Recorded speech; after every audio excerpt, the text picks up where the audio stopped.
여러분 안녕하세요. 제 유튜브 채널 명칭을 바꿨습니다. 이전에 사용하던 미국법 이야기 대신에 앞으로는 미국 사회와 법이라는 채널 명칭을 사용하려고 합니다. 제 영상의 내용이 좀 어렵다는 말을 시청자들로부터 듣고 있습니다. 그래서 좀 더 쉽게 설명하도록 노력하고 법 제도보다는 미국 사회에 더 중점을 두는 영상을 만들어 보겠습니다. 구독과 좋아요 꼭 눌러주시고 응원의 댓글도 남겨주시면 대단히 감사하겠습니다. 요즘 한국토지주택공사 LH 부동산 투기 의혹과 관련된 보도가 매일 나오고 있습니다. 국민의 주거 안정을 업무로 하는 공기업 직원들이 부동산 투기에 가담하여 많은 국민들이 크게 분노하고 있습니다. 문제는 이런 부정과 비리가 처음도 아니고 계속되고 있다는 것입니다. 1989년에 제1기 신도시 개발 발표가 있을 때부터 대규모 주택개발 정책이 발표될 때마다 이런 투기와 부정이 반복되고 있습니다.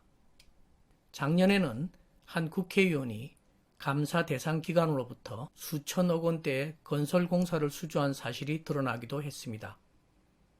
정부와 정치권은 관련자를 엄벌하고 법 제도 개혁을 통해서 공직 부패를 뿌리 뽑겠다고 공언하고 있습니다. 국회의원을 포함한 선출직 공무원 전원에 대한 전수조사도 거론되고 있습니다. 이런 사태와 관련해 오늘은 공직자의 이해충돌에 관한 미국 이야기를 하겠습니다. 미국을 건국한 지도자들은 공직자들의 이해충돌 문제를 깊이 고민했습니다. 그래서 1787년에 채택된 미국 연방헌법에 이에 관한 여러 대책을 담았습니다. 미국 헌법은 국가 권력이 남용되고 부패하는 것을 막기 위해 삼권 분립 제도를 세계 최초로 시행했습니다. 국가 권력을 세 기관에 분산시켜서 서로 감시와 견제를 하도록 한 것입니다. 법을 만들고 예산을 편성하는 입법부가 권력을 남용하지 못하도록 특별히 많은 장치를 두었습니다. 그중 하나는 연방헌법 제1조 6절 2항입니다. 이 조항은 상원의원과 하원의원은 재임기간 중에 신설되거나 봉급이 인상된 어떠한 연방공직에도 임명될 수 없다라고 규정합니다. 국회의원이 새로 직책을 만들거나 임금을 인상시킨 자리에 본인들이 가지 못하게 한 것입니다.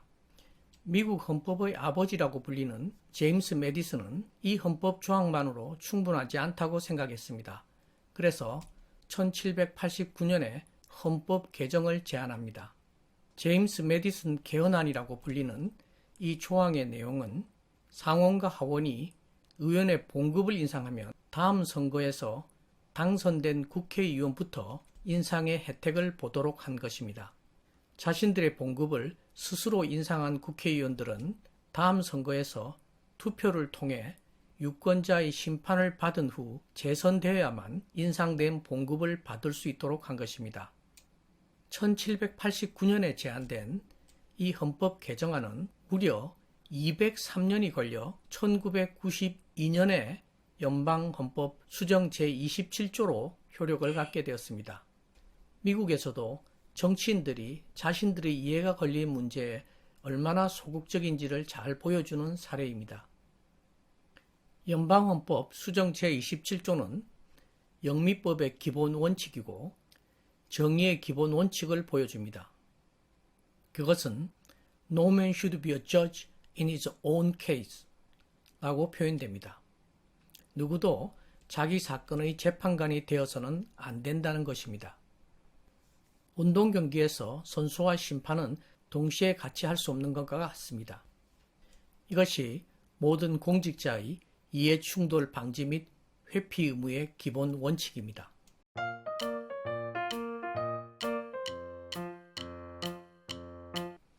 오늘은 잠시 워싱턴 DC 관광을 하겠습니다. 미국 연방 행정 수도의 동서를 가로지르는 50번 도로의 명칭은 Constitution Avenue, 헌법거리입니다. 세종대왕을 존경하여 경복궁 앞에 세종로가 있듯이 미국인들은 자신들의 헌법을 존중하고 자랑스러워해서 워싱턴 DC 중앙대로의 명칭을 헌법가로 했습니다. 헌법가 도로변에 여기 붉은색으로 표시한 곳에 그리스 신전을 모방한 웅장한 건물이 있습니다. 바로 이 건물입니다. 정식 명칭은 국립문서보관소 특별전시관이지만 연방헌법의 원본을 전시하는 곳이라 보통 헌법전시관으로 불립니다. 이 건물 중앙에는 헌법 원본이 전시되어 있습니다. 많은 미국인들은 헌법을 시민 종교로 여기고 있습니다. 헌법전시관 정문 계단 오른편에는 이런 문구가 새겨져 있습니다. Eternal vigilance is the price of liberty. 이 문구를 의역하면 시민들이 자유롭게 살려면 항상 정부의 권력 남용과 부패를 경계하고 감시해야 한다는 뜻입니다. 미국 독립선언서를 초안한 토마스 제퍼슨이 역설한 말입니다. 공직자의 부정과 부패를 막는 일은 어느 시대, 어느 나라에서도 중요한 과제입니다. 그래서 우리나라에도 공직자윤리법이 있습니다. 공직자윤리법은 공직을 이용한 재산 취득을 규제하고 공직자의 부정한 재산 증식을 방지하려고 합니다. 공무집행의 공정성을 확보하여 공익과 사익의 이해 충돌을 방지하려는 것이 이 법의 목적입니다.